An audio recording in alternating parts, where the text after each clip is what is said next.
Hello everyone, I am Daksh. Welcome back to our channel.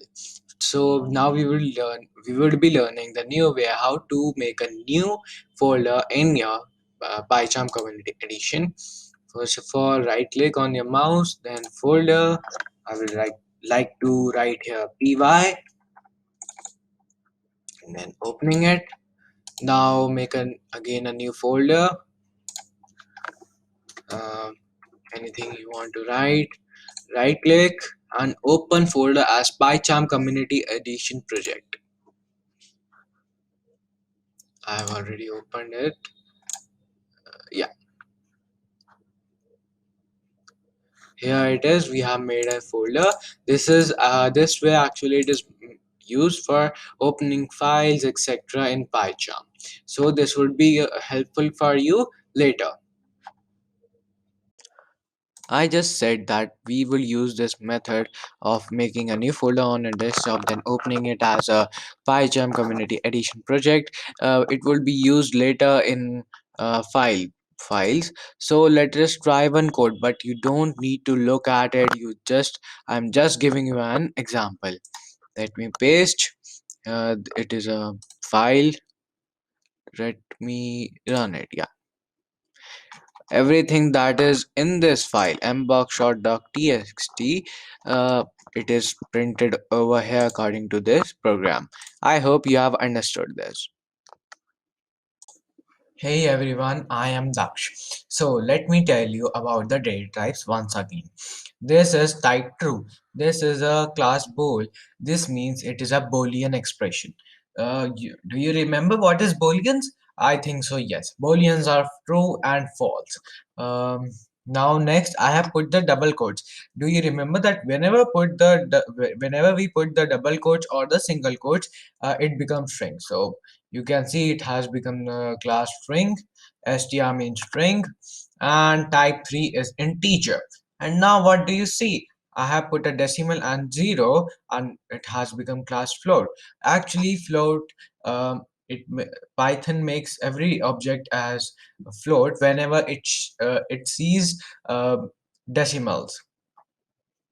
Now this is type false, again Boolean, and this is a new type. This is a none type, where it only contains none, which means nothing. It will be used by you a little bit later. So yeah, here we see that I have put the double quotes and here is 6. It should be integer, but no, it is string because I have put double quotes. Here again I have put the double quotes, hence it has become string. Let us do it with float also. Type and string, sorry, quotes. We shall put a single quote now. Here 4.0. Closed. Yeah. See, it has become class string. So I think so. I hope that you have understood what are different types of data types and especially this none type because it is a new one. If you haven't, let me explain you once again.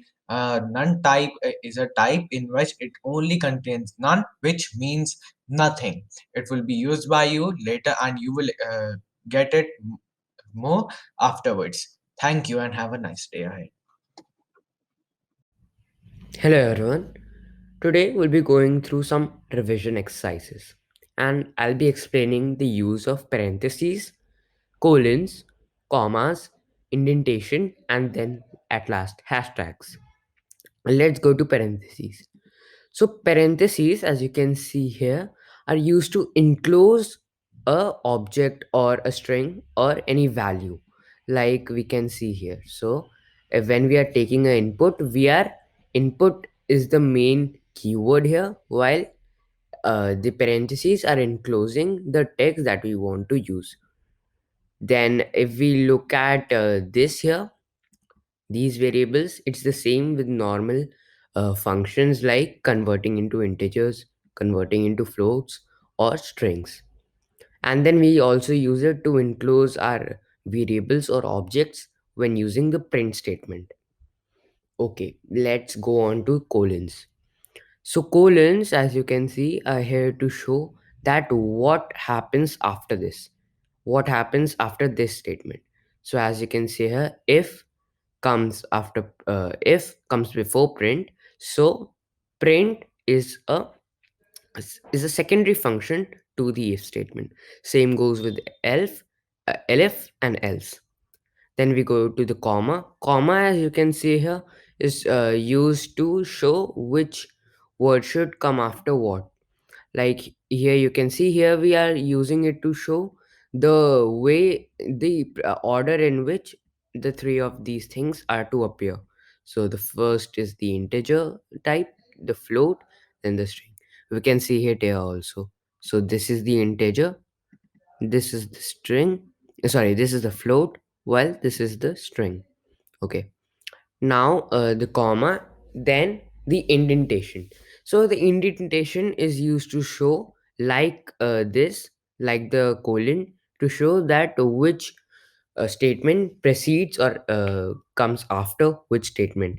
So the if statement, you can call it the parent statement of this print keyword. So we use it like this. If I were to give me a minute, if I were to remove this indentation like this, it will show me an error, something like this here, indentation error. That is what we get. Now if I bring it back to the indentation and run it again, and then I go with the proceedings, it all goes back to normal. At last, we have the hashtag. So the use of hashtag is pretty simple.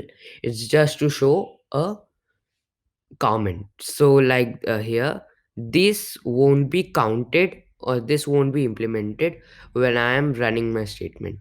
If I am to delete it, see, this is the error. So this is what we were getting to. Thank you.